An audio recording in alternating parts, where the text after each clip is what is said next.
Sepanjang zaman, manusia selalu ingin tahu bagaimana alam semesta tak bertepi ini berawal. Kemana ia menuju? Bagaimana hukum yang menjaga tatanan dan keseimbangannya bekerja?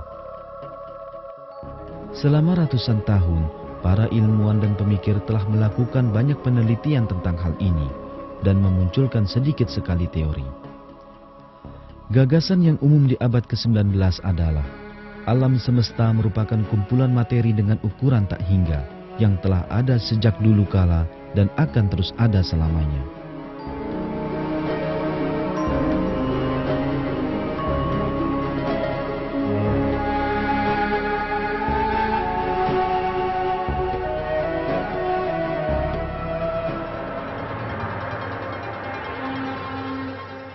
Selain meletakkan dasar berpijak bagi paham materialis, pandangan ini menolak keberadaan pencipta dan menyatakan bahwa alam semesta tidak berawal dan tidak berakhir. Materialisme adalah paham yang meyakini materi sebagai satu-satunya keberadaan mutlak dan menolak keberadaan apapun selain materi. Berakar pada kebudayaan Yunani kuno dan mendapat penerimaan yang meluas di abad ke-19, cara pandang ini menjadi terkenal dalam bentuk paham materialisme dialektika Karl Marx.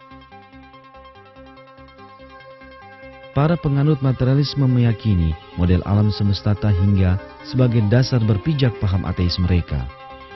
Misalnya, dalam bukunya Principes Fundamental U Philosophy, filsuf materialis George Politzer mengatakan, alam semesta bukanlah sesuatu yang diciptakan, dan ia menambahkan, jika ia diciptakan, ia sudah pasti diciptakan oleh Tuhan dengan seketika dan dari ketiadaan.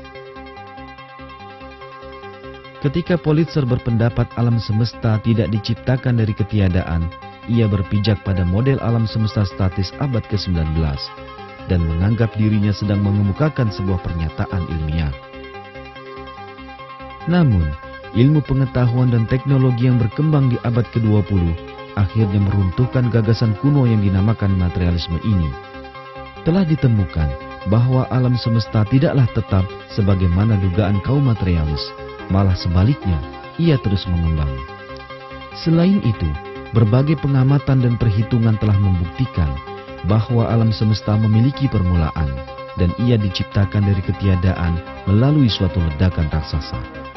Kini, fakta ini telah diterima di seluruh dunia ilmu pengetahuan. Dan penemuan fakta-fakta penting ini dimungkinkan melalui beragam pengamatan dan penemuan revolusioner. Pada tahun 1929, di Observatorium Mount Wilson, California, ahli astronomi Amerika bernama Edwin Hubble membuat salah satu penemuan terbesar di sepanjang sejarah astronomi. Ketika mengamati bintang-bintang dengan teleskop raksasa, ia menemukan bahwa mereka memancarkan cahaya merah sesuai dengan jaraknya. Ini berarti bahwa bintang-bintang ini bergerak menjauhi kita. Sebab, menurut hukum fisika yang diketahui, spektrum sumber cahaya yang sedang bergerak mendekati pengamat cenderung ke warna ungu, sedangkan yang menjauhi pengamat cenderung ke warna merah. Selama pengamatan oleh Hubble, cahaya bintang-bintang cenderung ke warna merah. Ini berarti bahwa bintang-bintang ini terus-menerus bergerak menjauhi kita.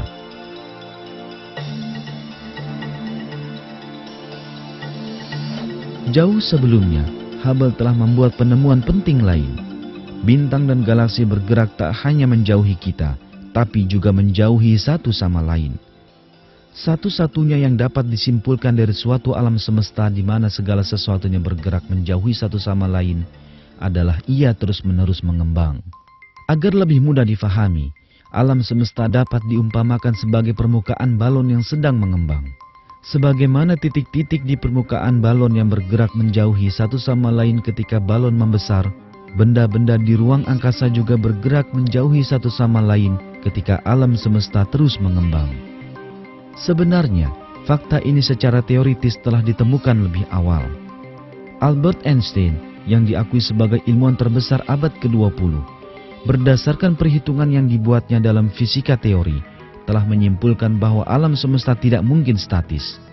Tetapi, ia mendiamkan penemuannya ini, hanya agar tidak bertentangan dengan model alam semesta statis yang diakui luas waktu itu. Di kemudian hari, Einstein menyadari tindakannya ini sebagai kesalahan terbesar dalam karirnya. Apa arti dari mengembangnya alam semesta? Mengembangnya alam semesta berarti bahwa jika alam semesta dapat bergerak mundur ke masa lampau, maka ia akan terbukti berasal dari satu titik tunggal.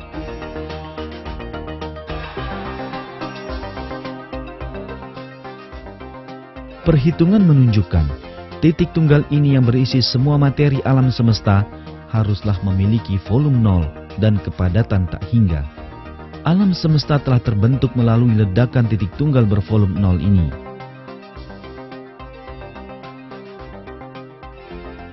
Ledakan raksasa yang menandai permulaan alam semesta ini dinamakan Big Bang, dan teorinya dikenal dengan nama tersebut. Perlu diketahui bahwa volume 0 merupakan pernyataan teoritis yang digunakan untuk memudahkan pemahaman. Ilmu pengetahuan dapat mendefinisikan konsep ketiadaan yang berada di luar batas pemahaman manusia hanya dengan menyatakannya sebagai titik bervolume 0. Sebenarnya, sebuah titik tak bervolume berarti ketiadaan. Demikianlah alam semesta muncul menjadi ada dari ketiadaan. Dengan kata lain, ia telah diciptakan. Fakta ini yang baru ditemukan fisika modern pada abad ke-20 telah dinyatakan dalam Al-Quran 14 abad yang lampau. Dia pencipta langit dan bumi.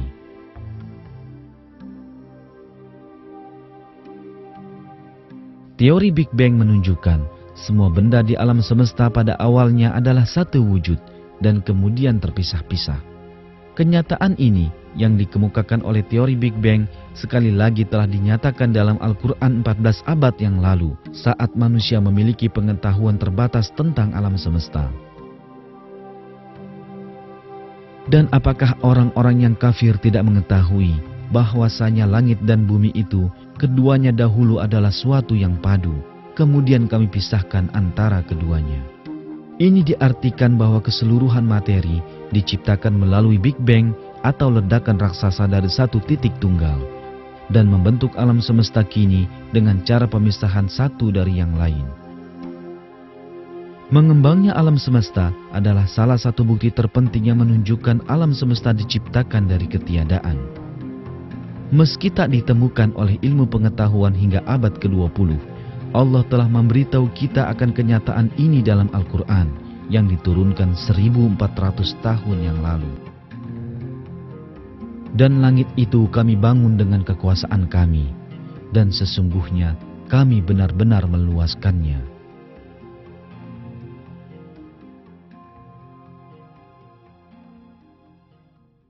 Big Bang merupakan petunjuk nyata bahwa alam semesta telah diciptakan dari ketiadaan. Dengan kata lain, ia diciptakan Allah. Inilah alasan mengapa para astronom yang meyakini paham materialis senantiasa menolak Big Bang dan mempertahankan gagasan alam semesta tak hingga. Alasan penolakan ini terungkap dalam perkataan Arthur Eddington, salah seorang fisikawan materialis terkenal yang mengatakan, secara filosofis, gagasan tentang permulaan tiba-tiba dari tatanan alam yang ada saat ini sungguh menjijikkan bagi saya. Seorang materialis lain, astronom terkemuka asal Inggris, Sir Fred Hoyle, adalah termasuk yang paling merasa terganggu oleh teori Big Bang. Di pertengahan abad ke-20, Hoyle mengemukakan suatu teori yang disebut steady state, yang mirip dengan teori alam semesta tetap abad ke-19. Teori steady state menyatakan bahwa alam semesta berukuran tak hingga dan kekal sepanjang masa. Dengan tujuan mempertahankan paham materialis, teori ini sama sekali berseberangan dengan teori Big Bang yang mengatakan bahwa alam semesta memiliki permulaan. Mereka yang mempertahankan teori steady state telah lama menentang teori Big Bang. Namun, ilmu pengetahuan justru meruntuhkan pandangan mereka. Pada tahun 1948, George Gamow muncul dengan gagasan lain tentang Big Bang. Ia mengatakan, setelah pembentukan alam semesta melalui ledakan raksasa, sisa radiasi yang ditinggalkan oleh ledakan ini haruslah ada di alam. Selain itu, radiasi ini haruslah tersebar merata di segenap penjuru alam semesta. Bukti yang seharusnya ada ini pada akhirnya diketemukan. Pada tahun 1965, dua peneliti bernama Arno Penzias dan Robert Wilson menemukan gelombang ini tanpa sengaja. Radiasi ini, yang disebut radiasi latar kosmis, tidak terlihat memancar dari satu sumber tertentu, akan tetapi meliputi keseluruhan ruang angkasa. Demikianlah diketahui bahwa radiasi ini adalah sisa radiasi peninggalan dari tahapan awal peristiwa Big Bang. Penzias dan Wilson dianugerahi hadiah Nobel untuk penemuan mereka.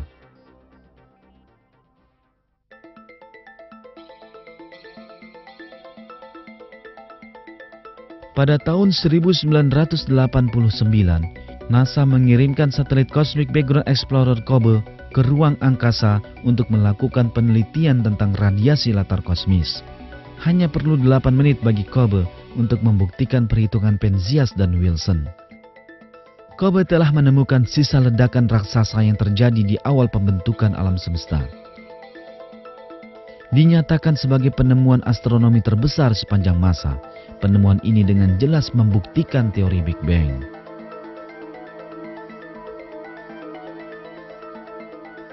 Bukti penting lain bagi Big Bang adalah jumlah hidrogen dan helium di ruang angkasa. Dalam berbagai penelitian, diketahui bahwa konsentrasi hidrogen helium di alam semesta bersesuaian dengan perhitungan teoritis konsentrasi hidrogen helium sisa peninggalan peristiwa Big Bang. Jika alam semesta tak memiliki permulaan, dan jika ia telah ada sejak dulu kala, maka unsur hidrogen ini seharusnya telah habis sama sekali dan berubah menjadi helium.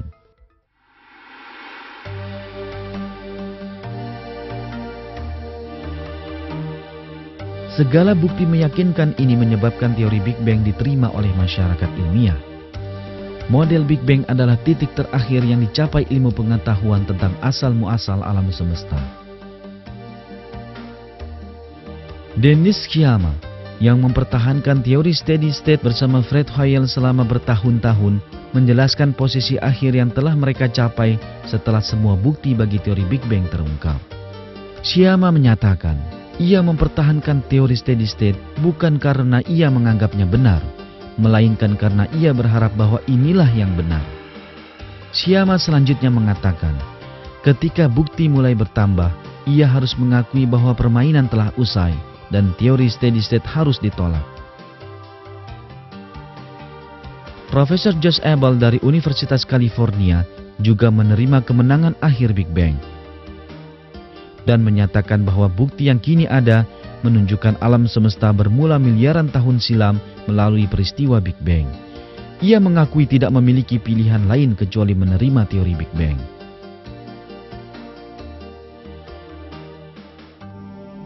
Dengan kemenangan Big Bang, mitos materi kekal yang menjadi dasar berpijak paham materialis terhempaskan ke dalam tumpukan sampah sejarah.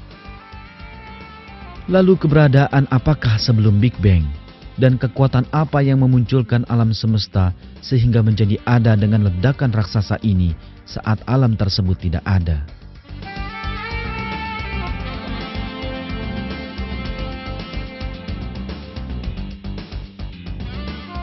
Meminjam istilah Arthur Eddington, pertanyaan ini jelas merujuk pada fakta yang secara filosofis menjijikkan bagi kaum materialis, yakni keberadaan pencipta. Filsuf ateis terkenal, Anthony Flew, berkata tentang hal ini. Sayangnya, pengakuan adalah baik bagi jiwa. Karenanya, saya akan memulai dengan pengakuan bahwa kaum ateis Stratonisian terpaksa dipermalukan oleh kesepakatan kosmologi zaman ini. Sebab tampaknya para ahli kosmologi tengah memberikan bukti ilmiah bahwa alam semesta memiliki permulaan.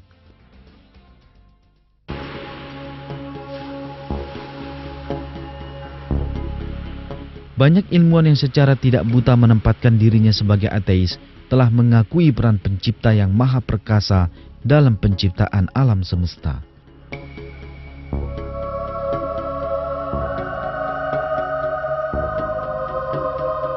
Pencipta ini haruslah zat yang telah menciptakan materi dan waktu, namun tidak terikat oleh keduanya. Ahli astrofisika terkenal Hugh Ross mengatakan, jika permulaan waktu terjadi bersamaan dengan permulaan alam semesta, sebagaimana pernyataan teorema ruang, maka penyebab terbentuknya alam semesta pastilah sesuatu yang bekerja pada dimensi waktu yang sama sekali tak tergantung dan lebih dulu ada dari dimensi waktu alam semesta. Kesimpulan ini memberitahu kita bahwa Tuhan bukanlah alam semesta itu sendiri. Tuhan tidak pula berada di dalam alam semesta. Begitulah materi dan waktu diciptakan oleh Pencipta yang tidak terikat oleh keduanya. Pencipta ini adalah Allah. Dialah penguasa langit dan bumi.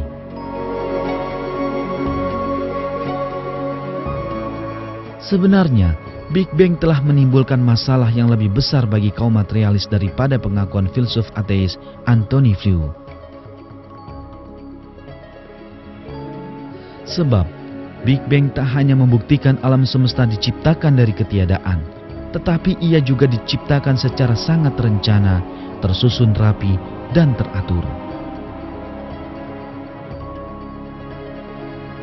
Big Bang terjadi melalui ledakan suatu titik yang berisi semua materi dan energi alam semesta, serta penyebarannya ke segenap penjuru ruang angkasa dengan kecepatan sangat tinggi.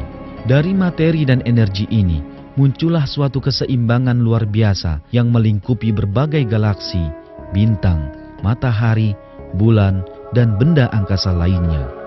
Hukum alam pun terbentuk yang kemudian disebut hukum fisika, yang seragam di seluruh penjuru alam semesta dan tidak berubah.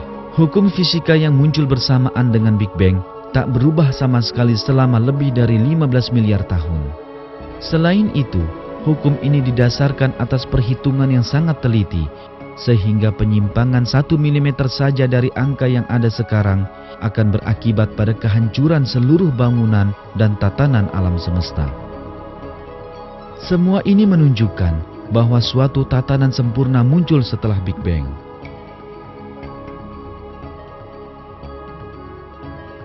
Namun, ledakan tidak mungkin memunculkan tatanan sempurna. Semua ledakan yang diketahui cenderung berbahaya, menghancurkan, dan merusak apa yang ada. Jika kita diberitahu tentang kemunculan tatanan sangat sempurna setelah suatu ledakan, kita dapat menyimpulkan bahwa ada campur tangan cerdas di balik ledakan ini, dan segala serpihan yang berhamburan akibat ledakan ini telah digerakkan secara sangat terkendali. Pernyataan Sir Fred Hoyle yang akhirnya harus menerima teori Big Bang setelah bertahun-tahun menentangnya mengungkapkan hal ini dengan jelas. Teori Big Bang menyatakan bahwa alam semesta berawal dari satu ledakan tunggal. Tapi, sebagaimana diketahui, ledakan hanya menghancurkan materi berkeping-keping. Sementara Big Bang secara misterius telah menghasilkan dampak yang berlawanan, yakni materi yang saling bergabung dan membentuk galaksi-galaksi.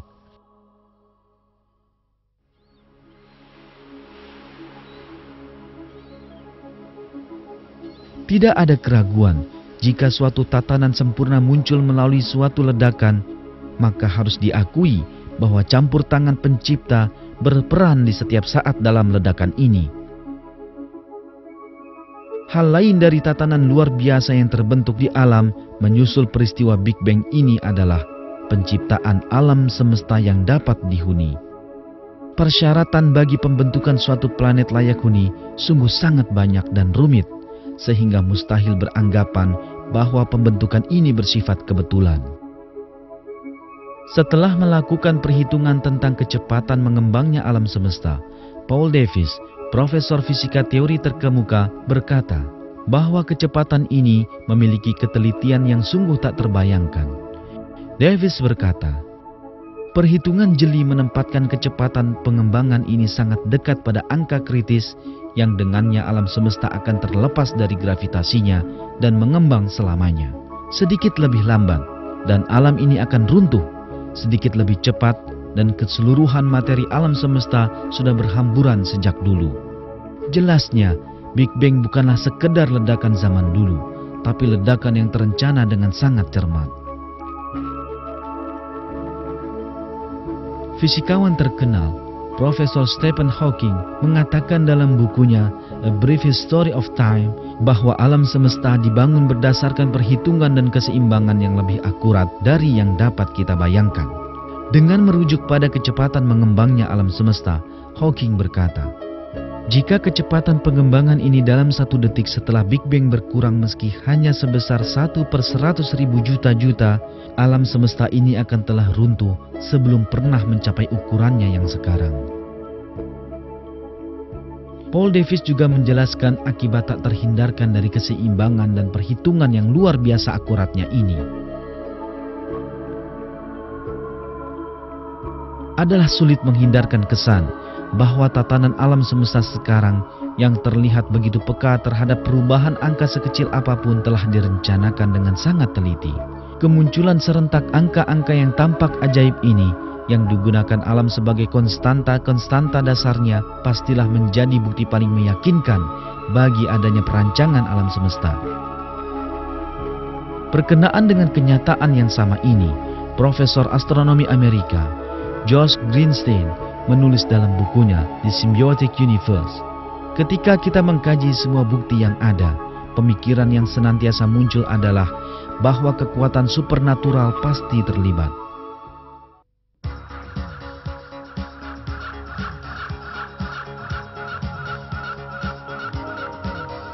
Singkatnya, saat meneliti tatanan mengagumkan di alam semesta, akan kita fahami bahwa keberadaan dan cara kerjanya bersandar pada keseimbangan yang sangat peka dan tatanan yang terlalu rumit untuk dijelaskan oleh peristiwa kebetulan. Sebagaimana dimaklumi, tidaklah mungkin keseimbangan dan tatanan luar biasa ini terbentuk dengan sendirinya dan secara kebetulan melalui suatu ledakan raksasa. Pembentukan tatanan semacam ini menyusul ledakan seperti Big Bang adalah satu bukti nyata adanya penciptaan supernatural. Rancangan dan tatanan tanpa tara di alam semesta ini tentulah membuktikan keberadaan pencipta beserta ilmu, keagungan, dan hikmahnya yang tak terbatas, yang telah menciptakan materi dari ketiadaan dan yang berkuasa mengaturnya tanpa henti. Pencipta ini adalah Allah, Tuhan seluruh sekalian alam.